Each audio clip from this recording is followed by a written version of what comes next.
Allez, que personne ne bouge, l'heure est venue d'accueillir Xavier Louis. Bonjour Xavier. Bonjour Jean-François. Toujours un plaisir le matin d'être avec vous. Vous animez les plus beaux détours de France, ce réseau qui regroupe, je le rappelle, les plus belles petites villes de France que l'on retrouve sur le site www.plusbeaudétours.com et dans le guide des 100 plus beaux détours réalisé avec Michelin et offert dans les villes labellisées. Alors la période des vacances, Xavier, laisse du temps pour découvrir des musées qui sont de plus en plus aménagés de façon à intéresser petits et grands.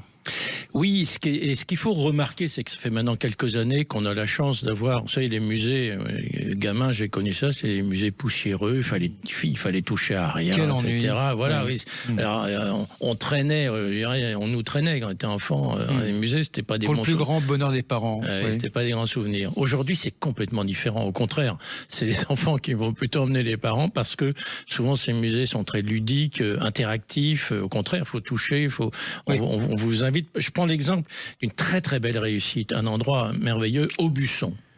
Aubusson, le centre international de la tapisserie. Aubusson, c'est vraiment un musée où on peut aller vraiment en famille. Vous pouvez vous-même, magnifique musée, sur un grand ordinateur, vous pouvez réaliser votre tapisserie en quelque sorte. Enfin, c'est très très bien fait et on peut compléter d'ailleurs la musique de la visite de ce musée avec la découverte de la maison du tapissier qui est dans le centre-ville, qui est un endroit charmant en plus et on découvre vraiment la fabrication des fameux lissiers, c'est vraiment intéressant. On peut tisser Xavier Louis en tapisserie, oui. Aubusson, pas mal. Oui, c'est ça, c'est absolument, exactement ça. Dans le même esprit, je trouve aussi un musée qui est très très bien réussi, plus compliqué d'accès parce que c'est une ville, on l'a déjà dit, qui mérite le détour, c'est Tende, dans les Alpes-Maritimes, dans le nord-est des Alpes-Maritimes, à la frontière italienne.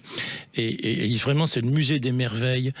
C'est aussi une magnifique réussite, très très intéressant, très grand musée. Original aussi, ce qu'a réussi de la ville d'Uzerche, en Corrèze. À Uzerche en Corrèze, ils ont réussi à transformer une ancienne papeterie et toute une zone qui méritait d'être réaménagée, ce qu'avait fait l'ancienne maire Sophie Dessus, en un pôle culturel et qui abrite quelque chose d'assez original, une graffeterie. En fait, c'est une sorte de musée du graffiti, ce que en patois corrézien on appelle le street art. Le street art, ça va être sympa ça. C'est très beau, c'est un bel endroit Uzerche en plus. Oui. Alors Xavier, j'imagine qu'il y a aussi des musées, plus pointus. Plus pointus, plus petits musées, mais qui sont aussi intéressants. Je pense au musée du vitrail à Saint-Galmier, dans la Loire. On voit évidemment là aussi, on nous explique la fabrication du vitrail. Même chose à Saint-Symphorien-sur-Coise, qui est à côté d'ailleurs, dans le Rhône. La maison des métiers, par exemple, on voit comment on fabrique un chapeau. C'est intéressant, de tous ces vieux métiers qui sont racontés. Autre musée, j'allais dire historique, l'expédition de la croisière jaune, la croisière Citroën, c'est à Saint-Jean-d'Angély, c'est-à-dire la croisière, vous savez, l'épopée Citroën vers la Chine, et c'est raconté avec les véhicules d'époque, etc., et toute à Saint-Jean-d'Angély en Charente-Maritime. Oui, très intéressant. Le flaconnage aussi, les flacons, il faut savoir que les flacons sont fabriqués dans la vallée de la Brelle, à côté de Eu, en Seine-Maritime, et donc il y a un musée du flaconnage. C'est que c'est de la haute technologie, les flacons de parfum, et donc il y a cette historique très intéressant. Et vous nous avez parlé, Xavier, à l'occasion des centres d'interprétation du patrimoine qu'on doit ranger dans cette catégorie des musées. Oui, parce que ça raconte dans chaque ville le patrimoine local. Ça peut être les costumes, l'histoire, un certain nombre de choses à voir. C'est bien présenté aussi. Et je pense notamment à ce que vient de réaliser la ville de Fougères, en Ille-et-Vilaine. Ils appellent ça la coursive. C'est vraiment une plongée dans les patrimoines fougerais. C'est très très bien réussi. Et puis, pour finir, Jean-François, je voudrais vraiment parler d'un coup de cœur que j'ai eu l'occasion de revoir récemment.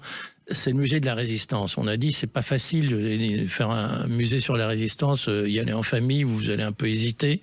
Eh bien, vraiment, je vous recommande celui de Nantua, dans l'Ain, qui raconte le maquis de l'Ain. D'ailleurs, c'est Laurent Gérard qui parraine ce musée. Oui. C'est un Andinois, Laurent. Et ce musée, ils ont réussi, je trouve, c'est très, encore une fois, très bien fait. On peut vraiment y aller en famille. Il y a il y a à la fois le matériel d'époque. Par exemple, on montre l'habitat. Comment vivaient les maquisards. C'est intéressant, on se pose des questions, comme ne pas être simple.